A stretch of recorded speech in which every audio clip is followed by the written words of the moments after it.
Hey, Barry Manning here, and welcome to a late night edition of Celtics Daily here on Friday night as we get ready for the Celtics and Hawks from Atlanta. I've just touched down in Atlanta a couple hours ago. Kevin Chouinard, always in Atlanta, and join us here for the first time on Celtics Daily. Welcome, sir, from College Park, where he just took in a G League game. Yeah, I just finished a G League game. Yeah. Yeah, the Delaware Bluecoats took it to the College Park Skyhawks tonight. What was the final score? 155-140, a big defensive struggle. That sounds like a G League game to me. We're big G League games fans here on CLNS Media. We can get to that at the end if we have time, but I think everybody here is excited to talk about Kristaps Porzingis, even though he's not going to play in the game on Saturday night here. 5th game in a row he's going to be out for with Achilles tendonitis. I guess it's good it's not the illness that he's been dealing with here, but stinks, takes some of the life out of this game. Obviously, Trae Young not in the mix anymore. We'll get to that in a little bit here. But the Celtics are coming in after 2-game losing streak. They broke it with a great comeback win in Miami the other night. Anthony Simon's finest performance as a Celtic. It'll be interesting to see how he carries that forward after looking like the Portland version of himself in that Heat game. That hasn't happened often this year. So that was great to see. Payne Pritchard is up in the air for this game as well, actually doubtful. So looks like we're going to see a lot of Simons in this one as well. And I'm sure you caught the highlights or maybe I the game watched the live. game. I watched the fourth quarter live, just to kind of Yeah. see the games in advance of who's coming up next. So Yeah. that was a great fourth quarter from Simons, just astounding. Yeah, and what's your view of him as a player? I mean, always interested to see what people around the league think of a guy like that. Obviously, he's making $28 million and going to be a free agent here. Has had an understated role with the Celtics this season, given the guys in front of him. But you see what he's capable of in a game like that. And I think we were asking here, like, can you get some of that more often from him? And like, can this be what he looks like on certain nights with this team, not just this year, but maybe even beyond this year? Yeah, he strikes me as a player who scales up well, I guess maybe is the right phrase for it. Like, he's a player that does well. The more rhythm he gets, the more touches he gets. When it's a high volume game, it plays to his strengths. So in a game that doesn't have Tatum and doesn't have Pritchard, and he can get those kinds of touches, he can eventually get to a point where if he starts to feel comfortable and starts to feel hot, he's the kind of player that can ride that for a little bit. One of the things that I feel like has been a trend for the Hawks, looking at the other side of it this season, is it feels like they, in particular, they're kind of poised, in my opinion, to guard someone like Simons well. They do better guarding the smaller wing types and point guards because they have Dyson Daniels, because they have Nickeil Alexander-Walker. They've really got a couple of good options there. They can guard the guard types better than like in a game against the Lakers last week where they absolutely got throttled. They don't guard the big ball handlers like LeBron James and Luka Doncic as well. So I think the Hawks might be the right team to kind of change Simon's fortunes, but maybe somebody else goes off too. Yeah, and it's the opposite for the Celtics in recent history. They've been great against the Giannis's and Embiid's and those types, and it's the Trey Young, DeJounte Murray combination that gave them hell down here a couple years ago. We were just talking about that game at dinner, me and a couple other guys, but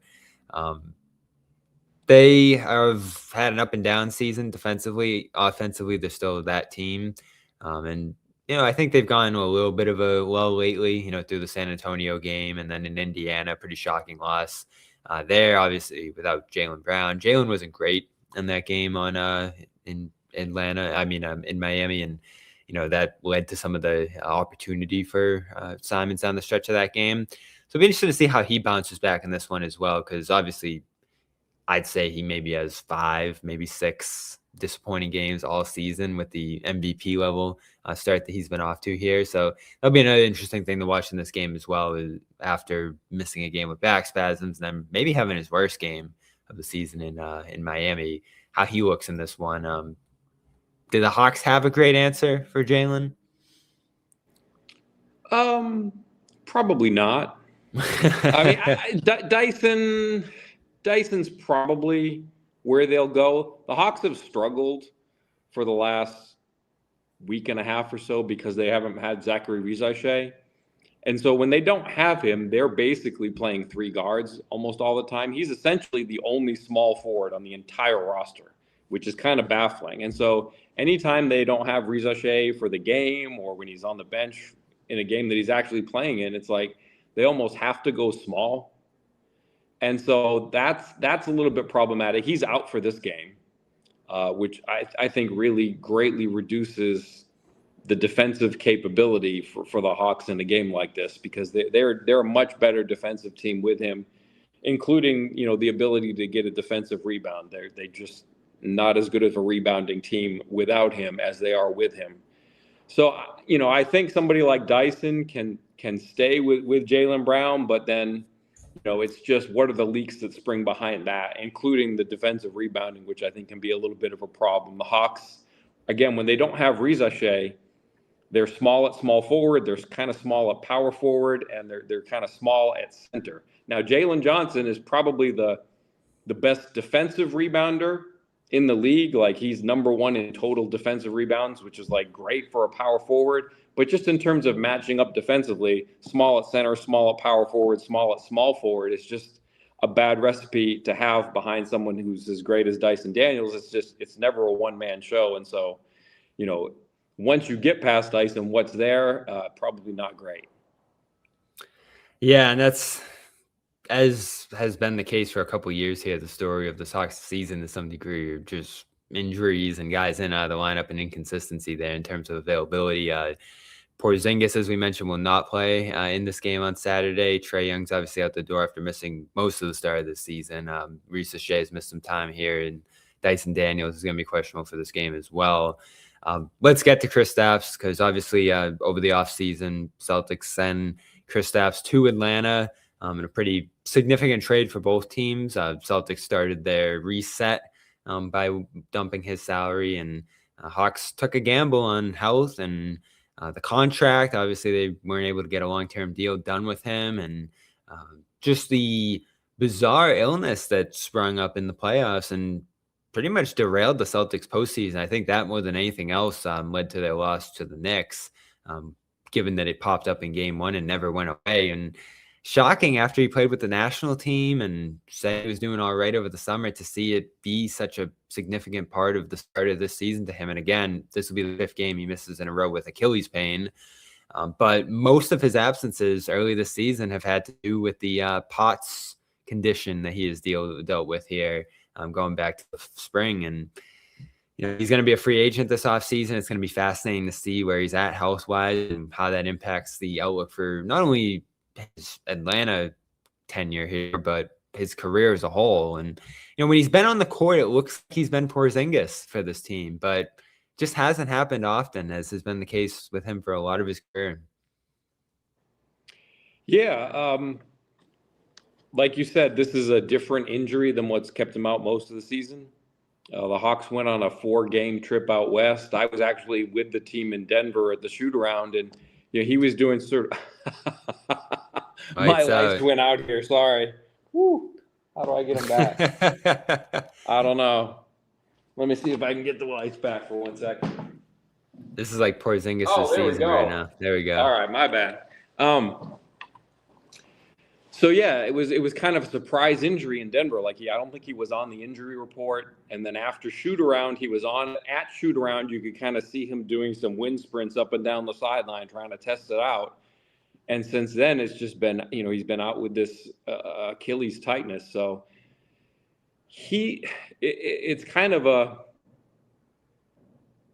he's been very good. Like, he's given the Hawks unbelievable rim protection when he's out there. Like, just completely different than what they get from anybody else.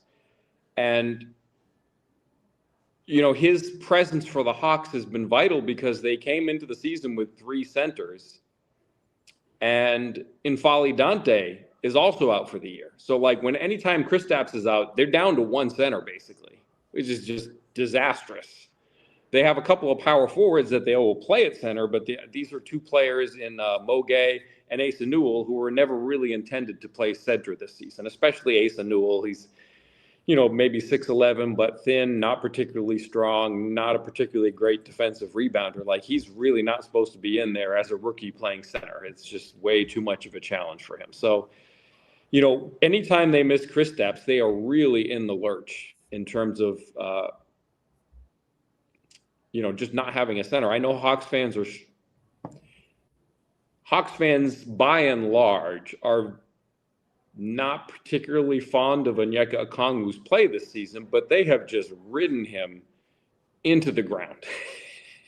He's been, like I said, for most of the season, and Vali Dante's been hurt. He tore an ACL. He's out for the year. Kristaps has played, just very sparingly.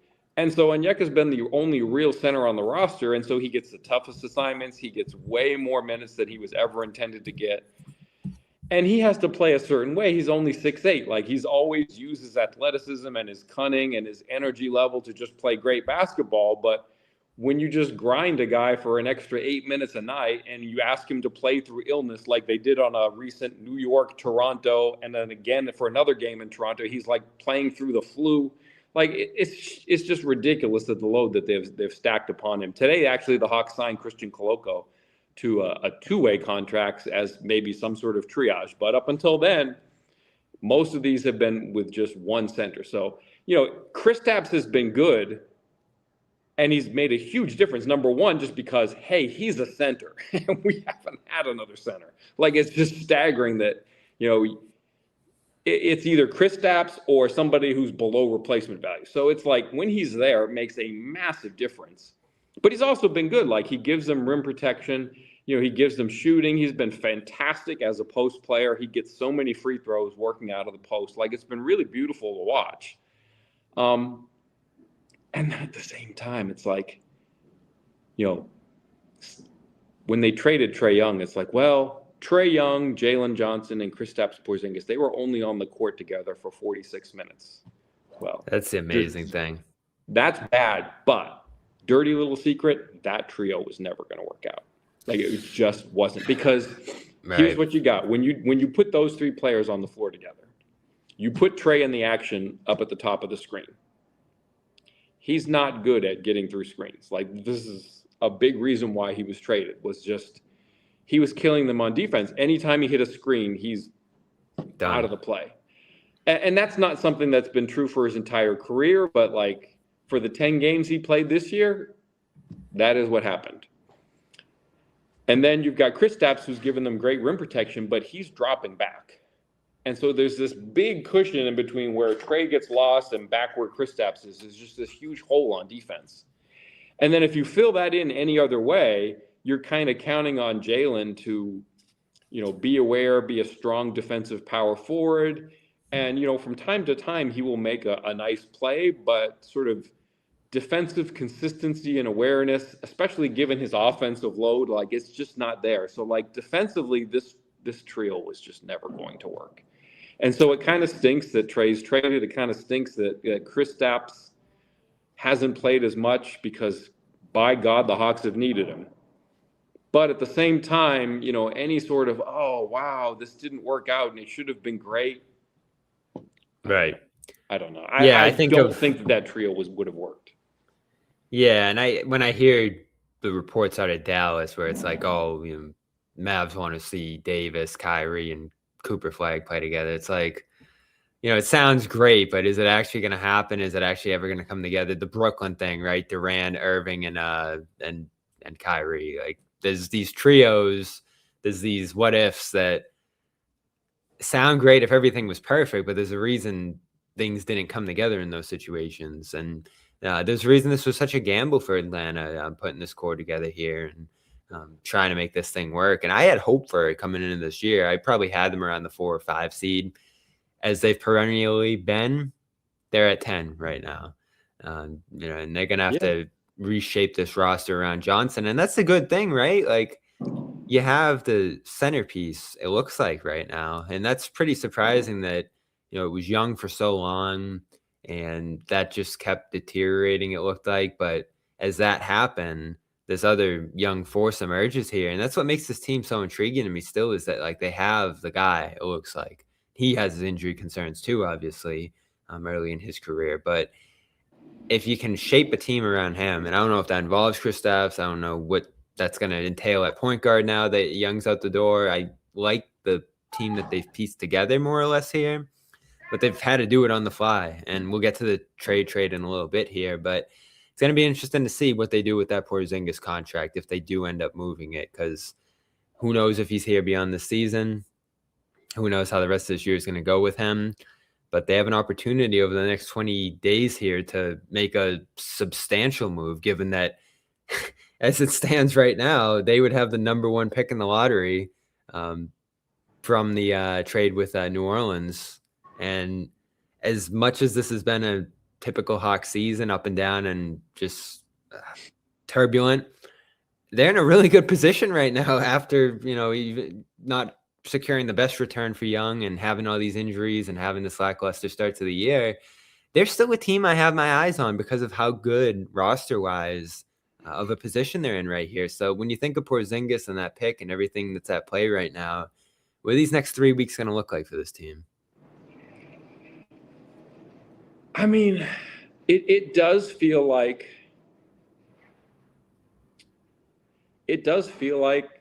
Kristaps probably isn't going to be here at the start of next season.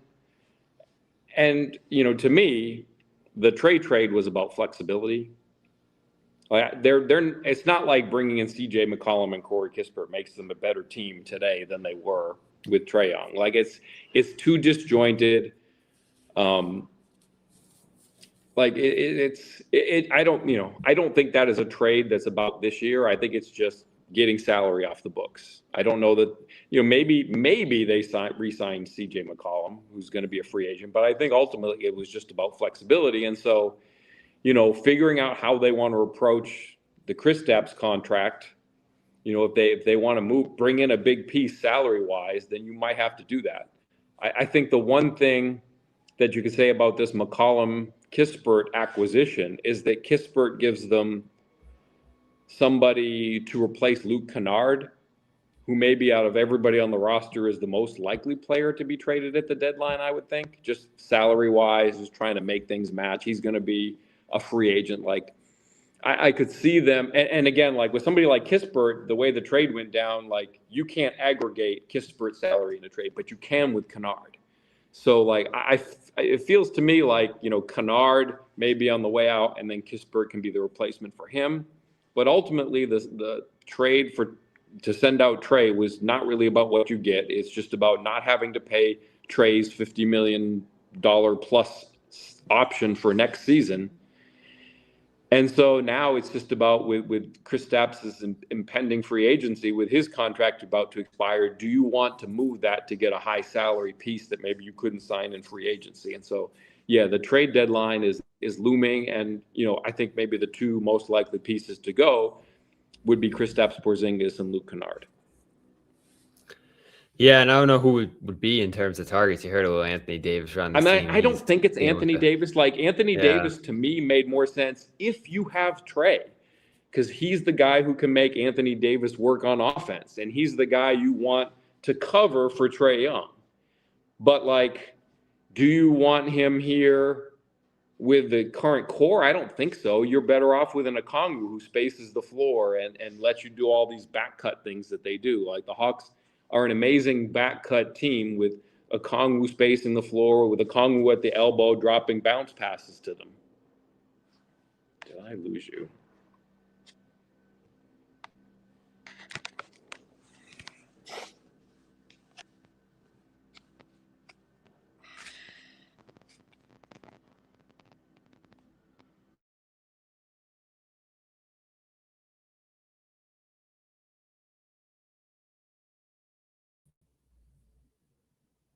All right, we're back.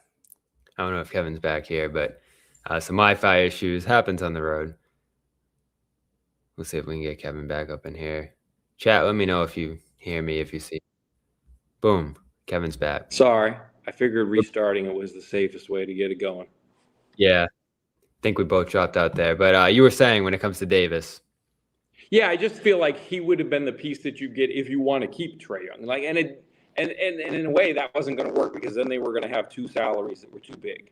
But like on the court, like you want Anthony Davis covering for Trey Young's defense. You want Trey Young getting Anthony Davis good quality scoring looks like that. That's like this kind of symbiotic relationship that you want. But like if Anthony Davis comes to the Hawks, like what's he going to do on offense? Is he going to be in the way? Like right now they've got a good thing going with Onyeka Okongwu, working at the elbow, doing handoff stuff. Jalen Johnson is kind of this power driver.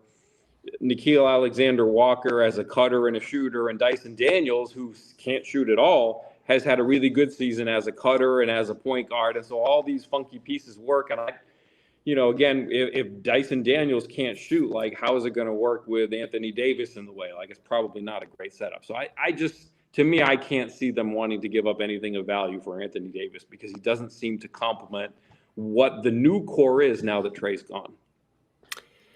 Yeah, and I think I've said this is the Giannis team, but it doesn't seem like he's moving this year either. So maybe that's on hold till the summer. Maybe that's something you can revisit around draft time, depending on what happens in Milwaukee. And they're in town, I guess. I actually heard because they're they'll be the team in after you. I got my Celtics game Saturday. I got the main Celtics here Sunday, and then the Bucks will be here for Martin Luther King Day. And the highlight, of course, is Amari Williams if he's going to play on Sunday. Everyone's excited about him. Let's give a shout out real quick before we continue here. I want to get into that Trey Young trade because it was fascinating. They went down, right before the week started here. But first, this episode, of course, is brought to you by PrizePicks, and I'll give people a look here because we're about to get into a playoff weekend when it comes to the football. And with high pressure playoff matchups now happening every weekend, along with the elite hoops action, almost every night the action never stops, and PrizePick lets you take control with new features like early payouts. If your player gets off to a hot start, you now have the option to cash out those winnings before the game even finishes. If you're missing fantasy, all our leagues are over at this point, but with PrizePicks, you don't have to wait until next year's draft to keep playing fantasy. Though you pick fantasy football team every week. Just pick two or more players, pick more or less on their stat projections with your favorite players, and you win when they hit their projections. Every week, you now have a community tab over there, a social feed where you can share your prize picks with friends, copy lineups from winners, and, even tailor fade picks of prize pick partners like us. So how you play is up to you. You got the flex play where you can get paid even when your picks misses. Stacks, I love that one. Points, 3-pointers, and assists. You can combine a bunch of stats for one player like Steph Curry, go more on all of them, and boom, that's your lineup, all Steph Curry. So download the PrizePicks app today and use the code CLNS to get $50 in lineups after you play your first $5 lineup. That's code CLNS to get $50 in lineups after you play your first $5 lineup. PrizePicks, it's good to be right. So Hawks decided to trade Trey Young this month, and not a surprise move, I would say, given how this season and his career had turned there. But when you think about it, the time he spent in Atlanta and what he accomplished, and just the player he became, even as flawed as he was, like he was an important player to the city. It felt like in this franchise, certainly here. And for it to end with a whimper, where he's sitting on the bench and has to leave the building, and it's McCollum and Kispert coming in, fine players, but not a significant return here for the franchise player. And it just, boom, one January day done like that with no clear path into the future for Young, certainly going into Washington, where he's probably not going to play much this season. And for the Hawks, who are just going to have to figure it out on the fly here. This is a weird one. This is one of the weirder ends to a star's tenure with a team that I can remember. Yeah, and I think, I guess maybe to do Trey justice, like he was incredible for basketball in Atlanta, like just such a phenomenal player. And beyond that, it makes me a little bit sad that there's kind of a homogenization of basketball across the league, and that you have a lot of teams that are playing the same way.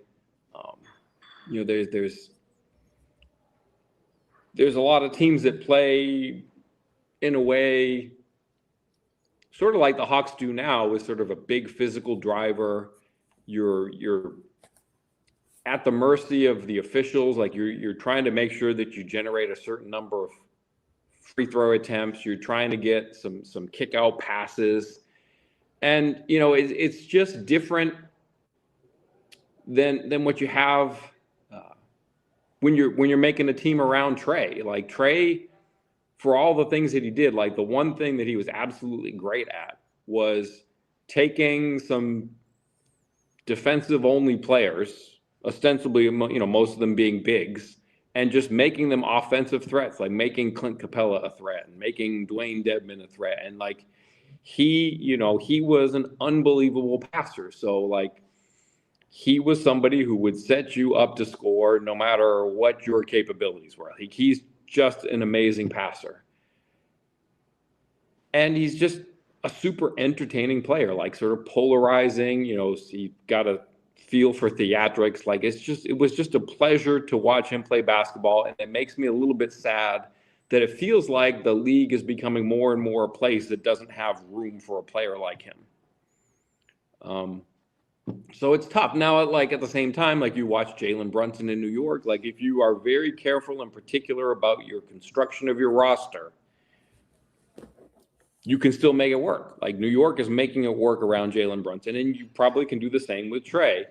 But, again, like it's not easy. You've got to be very deliberate about what you do to protect your small guard. And I think that's part of the reason why it's just difficult to trade him and get anything of value is because teams aren't set up to optimize what he does. Like you've got to be very deliberate about it. You've got to make some moves. You've got to protect him defensively. You want to allow him to, you've got to be kidding me, optimize his on offense. But like, he does a certain thing very well. And if you set up your roster accordingly, you can probably make it work, but it's not the easiest thing to do for your general manager. And I think that makes it a no-brainer for Washington. I'm excited to see what it's going to look like there if he does end up staying, because he'll have full control, free reign over a young team to get those guys involved and put on a show for a city that needs it in DC. I think he's going to be important for reviving basketball in DC too, if he can, regain his health, certainly here, given how the season's gone on that front for him, but also his spark as a player. And he did have great spark with Atlanta. He was exciting to watch and just empowered everybody around him offensively. It's tough to just be that big of a target on defense, though. And I think, one of the biggest factors in moving on is just sort of the play of Dyson Daniels, like for better or worse. Because it's kind of a twofold thing. Like if you look at what happened last season versus this season, like Dyson Daniels, was most improved player last season and was just an absolute whirlwind on defense. But he has made big strides as a point guard. They were asking him to do point guard things in Trae's absence, and he did them. And he did them much better than he did them last year. Like his handle is better, his command, his feel for the offense is better. Like he's just a vastly improved offensive player in every single way, except his jump shot is completely gone, like historically gone. Like he's shooting unbelievable, like 11% or something from three this season. So what happened? I don't know. I don't know if it's injury related. It just, he looked like a very good three-point shooter. Anytime, he had time to get up a very deliberate three-point attempt, he did, and he shot like 36% last year. Like it looked like, something that was going to be in the rearview mirror from, whatever he did in New Orleans. And now he's gone back to what he was in New Orleans and then some. And so, it's hard to make the spacing work. Now the Hawks have made it work, because all of a sudden Onyeka Okongwu was this incredible floor spacer. Like he's shooting threes like he never has before. And so, between Jalen Johnson being a whirlwind force on offense, like just a complete revelation as a power driver, like on the right night, he looks like sort of like LeBron, a decade ago, just kind of bullying his way to the rim. Like they can do a lot of great things on offense. They're a wonderful cutting team, both with Nikhil, with V. Krejci, especially with Dyson Daniels. Like he's made himself into a very valuable cutter as his jump shot has gone just to nothing. And, it's kind of fascinating, like, Trae played the 10 games this season, and they weren't particularly good in those games. And at the same time, you look at what the Hawks are doing this season, they might set the all-time assist record this year without Trae, basically. Like, I think the all-time assist record is held by the 84, 85 Lakers. And the Hawks are like a whisper behind it. So, like, they've made themselves into a very good passing team. Okongwu was a wonderful passer. Jalen Johnson gets a ton of assists just because you got to double him if you want him to not get to the rim. And Dyson Daniels has really upped his point guard skills. So it's almost like the Hawks didn't need Trae Young's passing, and they just committed financially to Dyson Daniels over the summer. So that all those things together kind of made it more difficult to keep Trae Young. Yeah, and I'll be interested to see if CJ's getting up a ton of shots. Kispert's a player I like who's had his injury issues with the Wizards as well. It'll be interesting to see how those guys help patch things together this year for a team that, as you said, still has some strengths that could make them an interesting player in the East if they can get healthy. And obviously that's not going to be the case tomorrow, so we won't get a picture of that yet. But they'll be in Boston in 2 weeks. Hopefully it'll be a return for Kristaps. And again, he was just so beloved here. I keep thinking back the week before the illness struck in that Knicks series. He had the bandage on his head, and he's getting a standing ovation from the crowd in that Orlando series. And I remember, talking to all the people around him who said, he was a champion certainly in 24, and I think that'll endear him to Celtics fans forever, especially the game one that he had in that series. But he wanted to be part of that second run and trying to get it done again. And it's just unfortunate that it didn't work out that way. So I'll be interested to see what the reception was for him. The first of the 4 champions who left, and Luke Cornett came back last week, and he got a great video as well as a strong reception from the crowd. And I think they're all going to, given what they did for that 2024 Celtics team. So that's coming up in a couple of weeks here. We got Celtics, we got Hawks in Atlanta first. We'll have coverage here on CLNS Media and Celtics All Access. Noah and I are going to be covering this one from State Farm Arena tomorrow. Love this trip every year. Hit South City Kitchen tonight. So enjoyed that very much.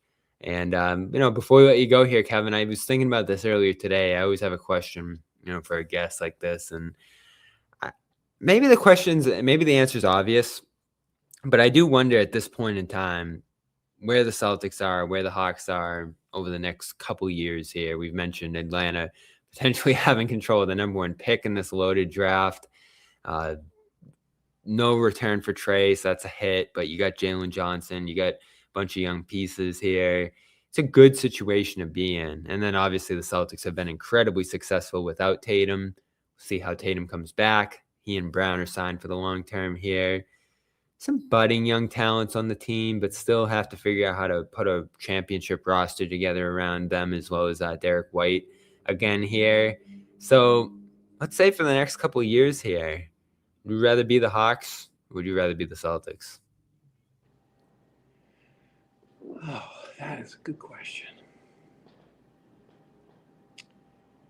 I would say probably rather be the Celtics, just because that core with Tatum. Proven core. It's, they got a lot.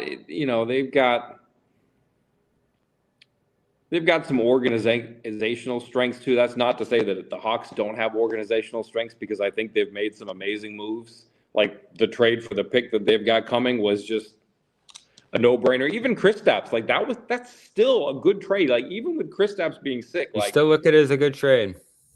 I still look at it as a good trade, because what did they give up? They gave away long-term. They gave away longer-term salary spread out over years, as opposed to one lump sum this year. And now you've got this one big chip that you can move around. Like, honestly, the best version of the Hawks for this season probably would have included Kristaps and not included Trae. Again, Trae was just a weird fit with some of these pieces, but Kristaps kind of fit seamlessly. And I sort of feel like they might move on from him at the deadline. But if he stays, he makes them a vastly better team. He's the right piece to put around some of these players. It made sense basketball-wise to use him, and it looked good with him. It's just maybe not in the Hawks' best interest to keep him. But the one other thing that I would say, in the Hawks' favor, maybe the Hawks long-term future is pretty good. Like, not only do they have New Orleans for this pick here, who's going to have, like, as of today, they're going to have the number one lottery odds. But it's not even just New Orleans. They get to lump Milwaukee's odds in with New Orleans. So, like, their chance at the number one pick is whatever the chance is for New Orleans, plus, assuming Milwaukee stays out of the race, whatever Milwaukee's odds are. Like, whichever one of those teams ends up with the better pick, that's the one that goes to the Hawks. So, like, they actually double dip on this pick, like, probably get better odds than anybody in the lottery on this. So, in this draft with that pick, that's just, it's mind-blowingly amazing odds at some unbelievable talent, and all they had to do was give up Derek Queen. Like, I don't understand. Like, Derek Queen, sure, great. Like, I don't think he's ever going to be a capable defender in the NBA at center, but, like, he's a nice player, but he was not worth what this pick is going to be in this draft. Yeah, No and way. that's the part where the Celtics are probably a little weak, especially with the success they've had here. And I know a lot of fans thought tank going into this year. They're not going to have the premium picks going forward here unless they sell off some players. It doesn't look like they're going to do that. So, how do you find guys? How do you develop? How do you build a core around this team? They've done a good job with the second-round picks and the undrafted free agents and the G League development there. So there's a path, especially if Tatum and Brown are going to play at their highest levels. And, you speak of the core, like the core this year has been Brown and White, and that's been enough to be a top 2-3 seed in the East. So, you throw Tatum back into that, whatever version of him that you're getting, it's probably going to be pretty good, especially in the weak East. So I lean Celtics too. I like what the Hawks are doing. I feel like I've always shown them deference, though, that maybe they don't necessarily deserve given the results here. But I just like some of the pieces they have here, and I think they're still trying to figure it out. I like the coach. I still think he's the right fit for that group in many ways. Who knows now without Trae going forward? I feel like he made some good attempts to make that thing work that just didn't totally pan out. So there's a lot of questions there into the future. And surprisingly with the Celtics, there aren't a ton at the moment. There's some ancillary stuff you got to answer here, but it feels like if you just plug Tatum back into this group, and whether that happens this year or next year, we'll see. They're going to be right up there with Detroit and New York and Indiana if they're back, and who knows who else is joining that fold at the start of next year. But I'm there too. It's for draft pick reasons and roster management stuff. Celtics are obviously up against the tax here too. It is a more interesting question than I think people would think. So we're both in agreement here. Celtics.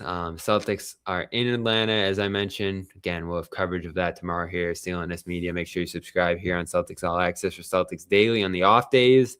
This is my last stop on the trip, so we'll have something back in Boston on Sunday ahead of that Detroit game. A lot of big stuff coming up on Martin Luther King Jr. Day here in the NBA, including, of course, Atlanta hosting a game against the Bucks, as Kevin mentioned there. You can find Kevin's work over on Hawks.com, and, of course, check him out at KL Chouinard. Also hosting the ATL and 29 pod. So always good talking to you. See you at the game tomorrow, Kevin. And thanks for stopping by Celtics Daily. Thanks for having me.